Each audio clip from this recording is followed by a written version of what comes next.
जय हिंद दोस्तों, welcome to our channel the Indian soul. और मेरा नाम है शुभो। और आज इस वीडियो के अंदर हम लोग एंजल चकमा के बारे में बात करने वाले हैं। तो न्यूज़ में हम लोग सभी ने देख लिया, ये जो एंजल चकमा था ये एक 24 साल का लड़का था, यानी एक बच्चा था जो कि त्रिपुरा के गांव से निकला था। अपना MBA की जो पढ़ाई है यानी मास्टर डिग्री का जो पढ़ाई है उसको कंप्लीट करने के लिए ये लड़का अपने गांव से निकल के त्रिपुरा से देहरादून पहुंचा। तो वहाँ पे एक कॉलेज में एडमिशन लिया और वहाँ पे अपना पढ़ाई कर रहा था अपने भाई के साथ। उनका भाई का नाम है माइकल चकमा। तो ये दो मिल के उस कॉलेज के अंदर पढ़ाई कर रहा था। तो अचानक 9 दिसंबर 2025 की रात को क्या हुआ, तो ये जो लड़का है और इनका भाई एंजल चकमा और माइकल चकमा, ये दोनों रेशियल डिस्क्रिमिनेशन का शिकार बन जाते हैं। कुछ लड़कों ने इनको as a Chinese, Nepalese, momo ऐसे करके चिढ़ाया, रेशियल टिप्पणी की। तो उसी रेशियल टिप्पणी का जो प्रोटेस्ट है इन दो लड़कों ने किया था।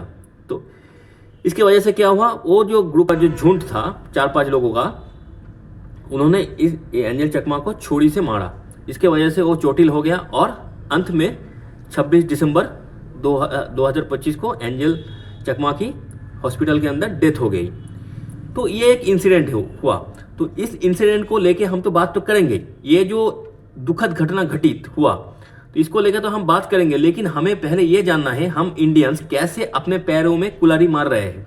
अगर इसको समझना है तो सबसे पहले हमें थोड़ा सा नॉर्थ ईस्ट के बारे में जाननी है, फिर हम समझेंगे नॉर्थ ईस्ट के साथ इस इंसिडेंट को कनेक्ट करके हम समझेंगे कि कैसे हम अपने ही पैरों पे कुल्हाड़ी मार रहे हैं। हम इंडियंस, हमें बर्बाद करने के लिए कोई बाहर का आदमी नहीं चाहिए, बांग्लादेश पाकिस्तान नहीं चाहिए, हम खुद को बर्बाद कर देंगे।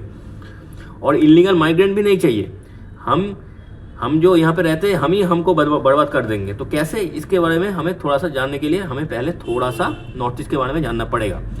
तो सबसे पहले हम देखेंगे नॉर्थ ईस्ट का जो भौगोलिक जो लोकेशन है, जो जियोग्राफी है, वो कहाँ पे है। देखिए, नॉर्थ ईस्ट के अंदर टोटल 7 स्टेट आता है भारत का। असम, मेघालय, अरुणाचल प्रदेश, मणिपुर, नागालैंड, मिजोरम और त्रिपुरा। तो ये जो बंदा था ये त्रिपुरा से था। और अगर नॉर्थ ईस्ट का ये 7 राज्य हम छोड़ दे, उसके साथ एक और राज्य भी कल्चरली जुड़ जाता है, वो क्या है, सिक्किम। और वेस्ट बंगाल का जो नॉर्दर्न, जो जिसको हम नॉर्थ बंगाल बोलते हैं, ज़्यादातर दार्जिलिंग वाला हिस्सा और कालिम्पोंग कार्शियांग वाला हिस्सा, ये लोग भी कल्चरली कुछ हद तक नॉर्थ ईस्ट से जुड़ा हुआ है। तो नॉर्थ ईस्ट जो है वो भौगोलिक पोजीशन उसका जो है, उसके ऊपर जो है चाइना है। नॉर्थ ईस्ट के साथ सीधा बॉर्डर शेयर होता है अरुणाचल के साथ चाइना का। फिर इस साइड म्यांमार है, नीचे बांग्लादेश है। बांग्लादेश का बॉर्डर त्रिपुरा, मेघालय, असम, फिर वेस्ट बंगाल के साथ शेयर होता है। तो नॉर्थ ईस्ट जो है पूरा का पूरा एक तरीके मान लीजिए 90% इंटरनेशनल बॉर्डर से घिरा हुआ है। तो नॉर्थ ईस्ट के जो लोग हैं वो दिल से हम जितना इंडियन है उससे ज़्यादा इंडियन वो लोग हैं, क्योंकि वो फ्रंट लाइन में खड़ा हुआ है। चाइना हमेशा बोलता है कि अरुणाचल उनके पार्ट है, लेकिन अरुणाचल के जो लोग हैं वो, अब तो आज के टाइम में तो हम देख ही रहे हैं अरुणाचल के अंदर जो इंडिजिनस पॉपुलेशन है वो कैसे भारत का झंडा लेके जो वहाँ पे इनलीगल माइग्रेंट घुसे थे अरुणाचल, उनको निकाल रहा है। तो जब भी फ्रंट लाइन के ऊपर बात आते हैं तो ये नॉर्थ ईस्ट वाले भारत की जो सॉवरेनिटी है उसको बचाने के लिए बॉर्डर पे खड़े हो जाते हैं। आर्मी के भरोसे नहीं रहते वो लोग खुद ही खड़े हो जाते हैं। वो लोग अंदर से पूरा का पूरा इंडियन से, चाइना, वो लोग चाहते तो चाइना के साथ जुड़ सकते थे। चाइना तो मांग ही रहा है कि अरुणाचल प्रदेश उनका है।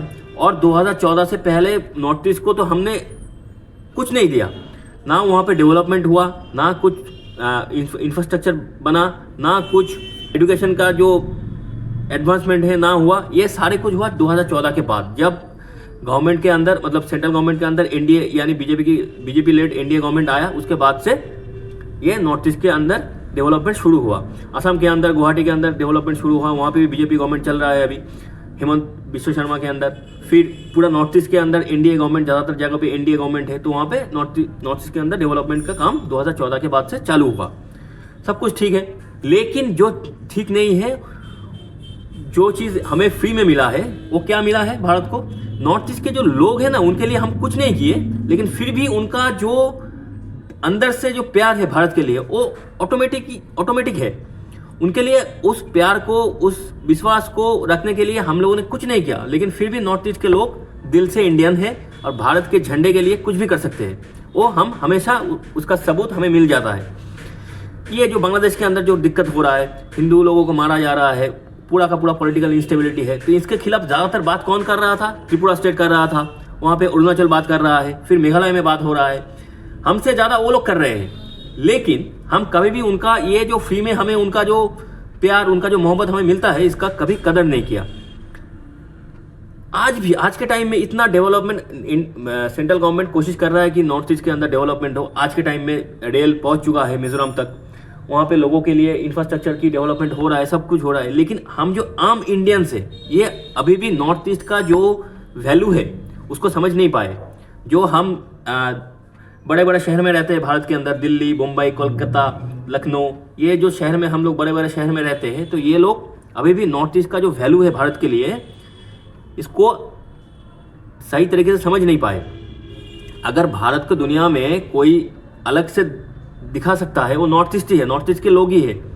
जो लोगों को कुछ नहीं मिला फिर भी भारत के लिए जान देने के लिए खड़े रहते हैं वो लोग। ये जो बंदा जिनकी मौत हुई, एंजल चकमा, इनका बाबा भी, इनके फादर भी एक बीएसएफ जवान है, जो कि बॉर्डर में खड़े होकर देश के लिए लड़ते हैं। और हम यहाँ पे बैठ के नेशनलिज्म, सेकुलरिज्म, डेमोक्रेसी, ये सारे बड़े बड़े बात करते हैं, लेकिन असल काम वही लोग करते हैं। तो उनका बेटा जब मेनलैंड इंडिया में पढ़ने के लिए आए, हम लोगों ने क्या किया? उनको रेशियल डिस्क्रिमिनेशन करके उनको मार दिया। तो ये मैसेज नॉर्थ ईस्ट में गया।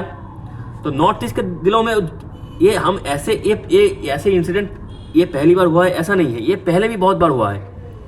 आज के टाइम में थोड़ा कम हुआ है 2014 के बाद से, लेकिन इससे पहले बहुत हुआ है। क्योंकि उन लोगों का जो फेशियल जो एक्सप्रेशन है, जो फेस है, वो थोड़ा सा जो चाइना है, जो नेपाल है, उनके तरीके से मिलता है। तो इसीलिए हम लोग उनको ऐसे चाइनीज, नेपालीज, कुछ ऐसे रेशियल टिप्पणी उनको करते हैं। तो हम लोगों की फेस भी अगर देखे, सही से देखा जाए, तो हम लोगों का फेस भी बांग्लादेशियों के साथ, पाकिस्तानियों के साथ मिल जाता है। तो हमें भी अगर कोई पाकिस्तानी बोले तो हमें तो गुस्सा तो होगा।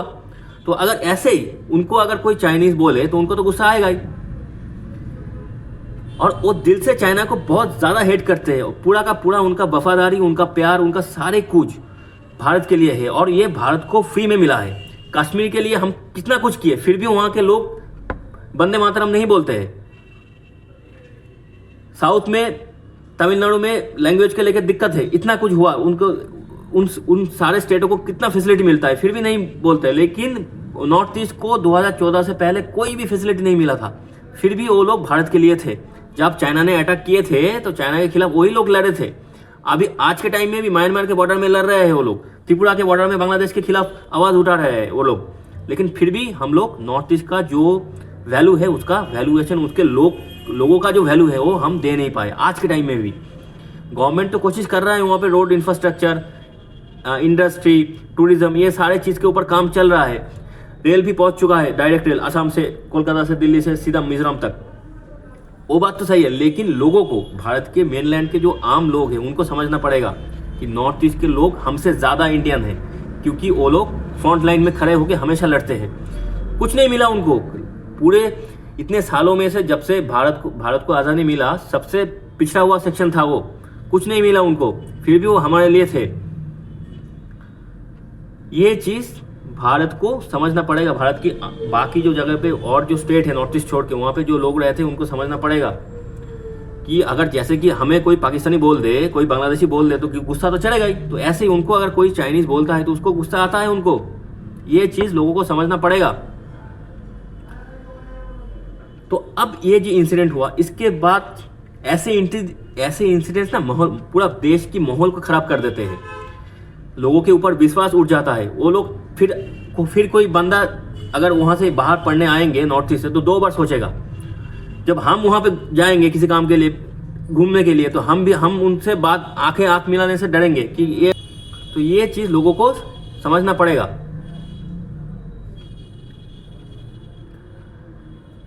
इसीलिए भारत के अंदर ये जो सोशल जो डिजीज जो है रेसिज्म का नॉर्थ ईस्ट के साथ, ये ठीक करना पड़ेगा। और ये जो बंदे जो एंटी सोशल है, जो लोगों को बेवजह मारते हैं, इनको भी ठिकाने लगाने पड़ेंगे। तो इसके लिए सेंट्रल गवर्नमेंट को, देहरादून के सीएम क्या कर रहा है, त्रिपुरा की सीएम क्या कर रहा है, वो तो ठीक है, वो अपनी जगह पे ठीक है। जो 6 लोग इनके ऊपर अटैक किए थे उनमें से 5 को अरेस्ट कर लिया गया और एक बंदा अभी एब्सकॉन्डेड है, यानी भाग चुका है। उनको पकड़ने के लिए वो शायद नेपाल चला गया है, उनको नेपाल पुलिस को भी इन्फॉर्म किया गया है, उनको पकड़ा जाएगा। लेकिन ये सब तो ठीक है अपनी जगह पे। ये देहरादून यानी उत्तराखंड की जो सीएम है वो कुछ करेंगे, उनको पकड़ेंगे, जेल में डालेंगे। 4-5 को तो जेल में डाल दिया गया। उनमें से 2 जुवेनाइन भी था, मतलब 18 साल के नीचे के लड़के भी थे, उनको जुवेनाइन सेक्शन में डाल दिया गया।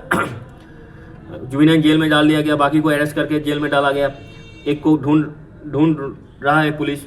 ये तो सब ठीक है, लेकिन ये सेंट्रल गवर्नमेंट को, यानी जो बीजेपी जो सेंट्रल गवर्नमेंट में है, उनको इस प्रॉब्लम को एड्रेस करना पड़ेगा। जैसे कि अमित शाह स्टेज में खड़े होकर बोलते हैं कि 2026 के अंदर, यानी 2026 मार्च के अंदर माओवादी को ख़त्म कर देंगे। जैसे कि योगी जी बोलते हैं कि माफिया को मिट्टी में मिला देंगे, और काम भी होता है। उसके बाद माफिया भी मिट्टी में मिल जाता है, यहाँ पे माओवादी भी खत्म हो जाता है। तो ऐसे ही अमित शाह या तो योगी जी को स्टेज में खड़े होकर ये चीज़ बोलना पड़ेगा अमित शाह जी को कि ये जो रेशियल डिस्क्रिमिनेशन लोग कर रहे हैं नॉर्थ ईस्ट के साथ, जो लोग करेंगे उसको भी मिट्टी में मिला दिया जाएगा। अगर ये चीज़ अमित शाह जी एक बार बोल दे, सेंट्रल गवर्नमेंट से जो हायर लीडरशिप है वो एक बार खड़े होकर बोल दे, पार्लियामेंट में बोल दे, मीडिया के सामने बोल दे, कहीं भी कुछ भी स्टेज के अंदर अगर बोल दे, तो ये दिक्कत वही खत्म हो जाएगा। तो इस प्रॉब्लम को एड्रेस करना, सेंट्रल गवर्नमेंट को एड्रेस करना चाहिए, तो तब जाके ये खत्म हो जाएगा। जब अमित शाह जी बोल देंगे ना, जो लोग ये उनके साथ नॉर्थ ईस्ट के लोगों के साथ रेशियल डिस्क्रिमिनेशन करेंगे उसको मिट्टी में मिला दिया जाएगा, तो अपने आप ये रेसिज्म बंद हो जाएगा डर के मारे। तो ये चीज़ सेंट्रल गवर्नमेंट को करना है, क्योंकि नॉर्थ ईस्ट भारत का वो धड़कन है। एक्चुअली नॉर्थ ईस्ट जो है भारत का धड़कन है, क्योंकि वो कुछ बिना मांगे भारत को सब कुछ देता है। हमने कुछ नहीं दिया उनको। अगर उनके दिल में सही में भारत के लिए जो प्यार है वो निकल गया ना, तो उसके बाद हम बस अफसोस ही कर सकते हैं। तो ये हमें बचानी है, हमारे लिए, देश के लिए, सबके लिए। नॉर्थ ईस्ट के लोग और नॉर्थ ईस्ट के हर एक स्टेट को, उनकी इंडिजिनस जो पॉपुलेशन है उनको, और उनके लोगों को, उनकी कल्चर को, इन सब, उनकी भाषा को, ट्राइबल लैंग्वेज को, हर चीज़ को हमें बचानी है। इसके लिए सिर्फ डेवलपमेंट से काम नहीं बनेगा।